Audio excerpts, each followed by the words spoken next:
त्याबरोबर तिच्या बहिणीने मोठं यश आहे त्याच्यामध्ये, मोठं यश आहे तिच्या पाठीमागे, जात आहे तिच्या यशामागे. आणि दुसरं सांगायचं म्हणजे तिने पण व्यवस्थितपणे अभ्यास केला. तुम्ही जवळजवळ आम्ही निघाला आणि याला सांगवीला जेवढे परीक्षा शाळेतून होतात तेवढे परीक्षांना बसण्यासाठी प्रोत्साहन करतो.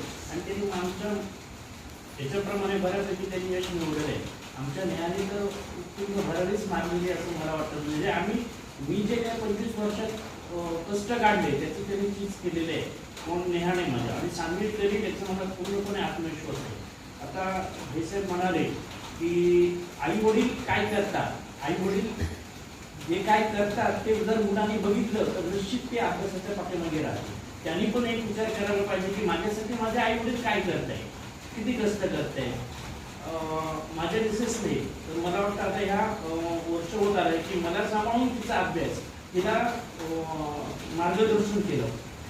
मला वाटतं मी पेडूरमध्ये डायलिसिस घेतोय, त्याच्या आधी ओरसला एक ह्या वेळ आमची फक्त संध्याकाळची वेळ पूर्णपणे इकडे जायची, तरी पण ती येऊन तिला मार्गदर्शन करायची. आणि दुसरं सांगायचं म्हणजे मुलांना सांगायचं म्हणजे एक आहे की तुम्ही जेवढ्या तुम्ही मोबाईलपासून दूर राहायला जमेल तेवढं दूर व्हा. कारण मोबाईलमुळे कसं आहे, काही गोष्टी चांगल्या आहेत, काही गोष्टी एकदम खराब आहे. काय मोबाईलमध्ये काय चांगलं आहे तेवढं घ्या. साधीचं मी एक बघतोय की ती आपल्याला अभ्यास नाही आलं, काय कठीण म्हटलं आम्हाला नाही आलं तर ती मोबाईलवर काढून ती बघते. म्हणजे काय आपल्याला कठीण आहे काय आहे ते ती मार्गदर्शन घेते.